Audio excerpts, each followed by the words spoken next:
Jangan lupa like, komen, dan subscribe channel YouTube TVRI Bengkulu dan nyalakan lonceng notifikasinya.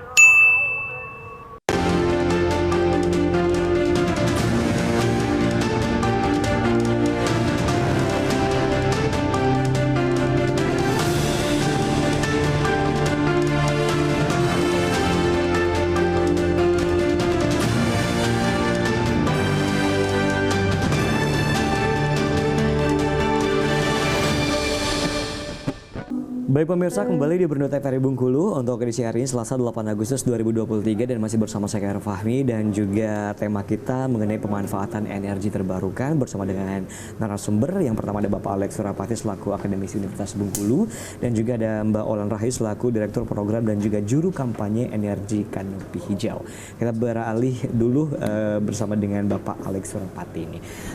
Apa alasan masyarakat nih Pak untuk secara keseluruhan belum berani untuk beralih dari energi fosil ke energi terbarukan? Oke, ya yang pertama saya pikir karena energi terbarukan ini belum banyak dimanfaatkan, ya. Tapi kalau seperti misalnya energi ini sudah dijual oleh pemerintah atau misalnya ada seperti organisasi atau instansi seperti PLN yang terjadi misalnya di luar negeri, ya, misal di Amerika itu energi energi angin itu dipakai untuk menghasilkan listrik. Kalau di sini di Indonesia misalnya kebanyakan kita 85% itu menggunakan atau lebih menggunakan batu bara. Tapi kalau misalnya kita rubah, masyarakat sebenarnya tidak peduli energi itu dari energi terbarukan atau tidak terbarukan seperti listrik ini. Yang penting masyarakat listrik. Iya, betul. Ya kan? Mereka nggak mau tahu dari mana asalnya. Tidak peduli. Yang penting mereka pengen penerangan. Nah, makanya yang harus ambil bagian besar di sini adalah pemerintah. Kalau masyarakat don't care, dia nggak peduli. Pokoknya yang penting ada listrik. Makanya pemerintah harus lebih giat mendorong bagaimana energi yang berlimpah di Indonesia ini, ya, energi terbarukan ini dipakai untuk menghasilkan listrik. Yeah.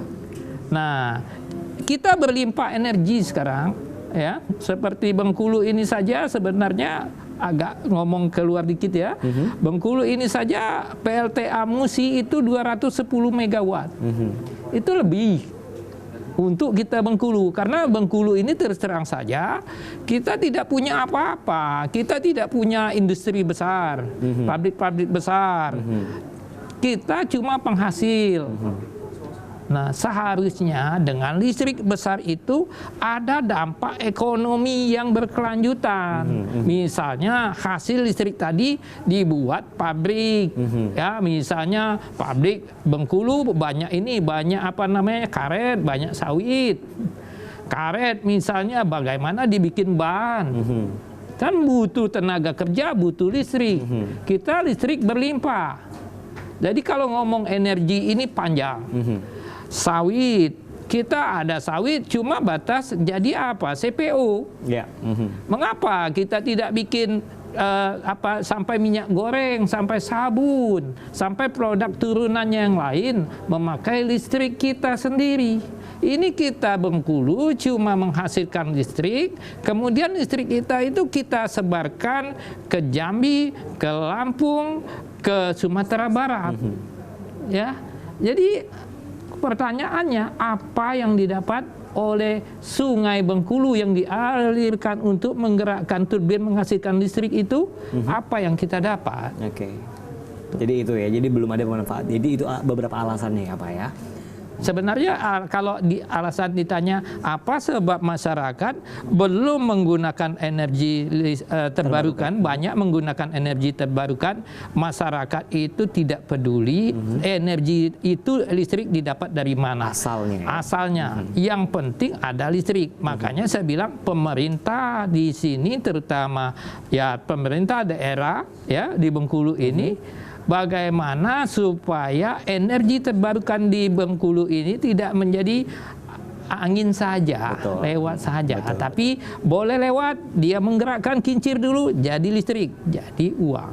Oke, baik. Nah, menurut Mbak Olan Rahayu nih, pertanyaannya yang sama mungkin. Kenapa masyarakat belum mau tentunya untuk menggunakan energi terbarukan ini? Masih senang dengan menggunakan energi fosil yang mungkin saat ini sudah cukup berkurang di dunia. Silakan.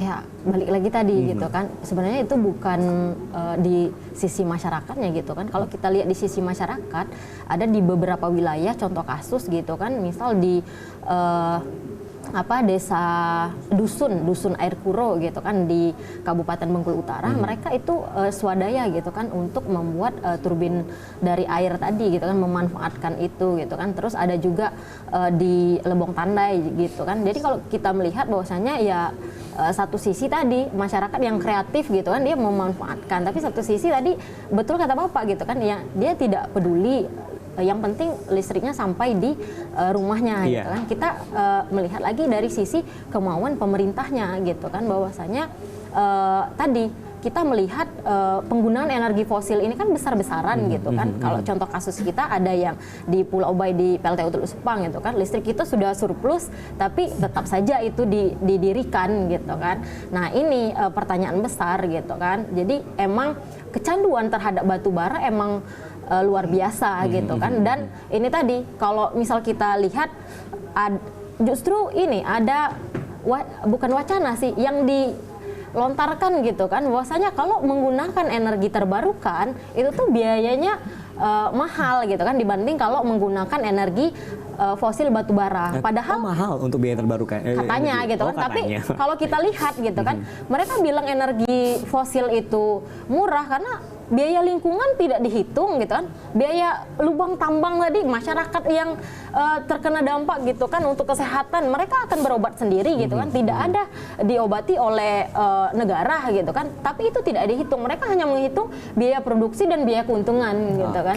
Itu yang terjadi. Dan sekarang gitu kan teknologi untuk energi terbarukan ini sudah semakin baik gitu kan, dan harga pun udah lumayan ekonomis gitu kan. Tinggal lagi kemauan dari negaranya sendiri untuk beralih tadi kan. Kalau misal kita melihat contoh baik di sisi masyarakat yang kreatif tadi kan, mereka juga sudah menggunakan gitu kan. Dan kita itu mendorong untuk transisi, dan di program sekolah energi bersih yang saya sebutkan tadi gitu kan, itu dengan dukungan banyak pihak publik, itu kita datang ke orang-orang gitu kan di Pantai Panjang gitu kan, kita temui gitu kan bagaimana sih pengetahuan mereka gitu kan soal energi fosil dan energi terbarukan. Ya itu tadi memang banyak yang tidak mengetahui gitu kan, dari mana sih asal listrik yang kalau colok HP gitu kan baterai hidup gitu kan.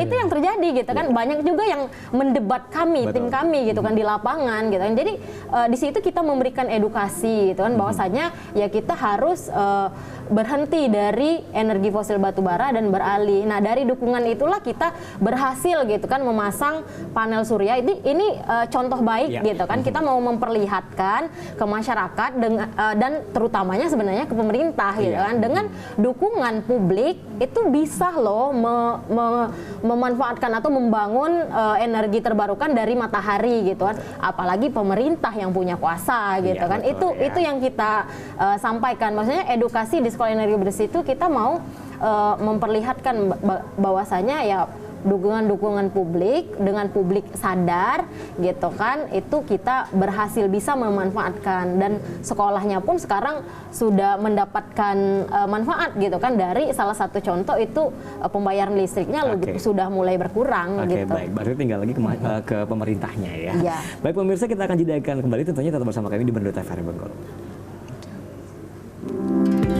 Hemat listrik wajib kita lakukan. Manfaat hemat listrik dapat melestarikan bumi, mengurangi residu penggunaan listrik. Sebelum meninggalkan rumah, pastikan sudah mematikan lampu, AC, atau seluruh peralatan listrik yang tidak terpakai ya. Ayo berhemat listrik, sayangi bumi kita.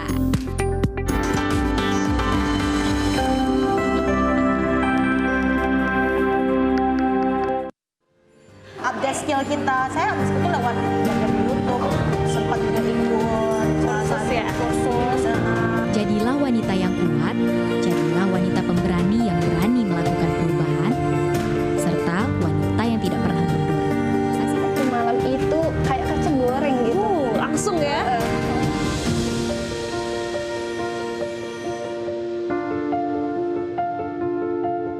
Skill itu dua hal yang berbeda, Mbak. Harus kenapa Saksikan memilih program bahasa kesayangan Inggris kita itu karena membahas dari sosok-sosok perempuan inspiratif, perempuan tangguh.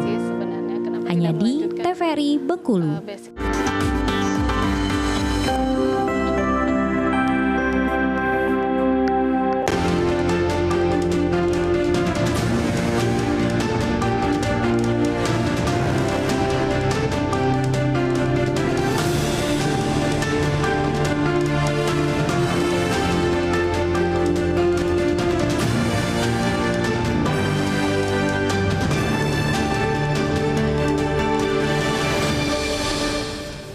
Baik pemirsa, kembali di Bernada TVRI Bengkulu. Edisi hari ini Selasa 8 Agustus 2023. Tema kita mengenai pemanfaatan energi terbarukan. Kita ada di segmen terakhir. Untuk kali ini kita akan mendengar kesimpulan dari dua orang narasumber kita hari ini mengenai pemanfaatan energi terbarukan. Yang pertama mungkin dari Pak Alex Surapati terlebih dahulu. Silakan Pak.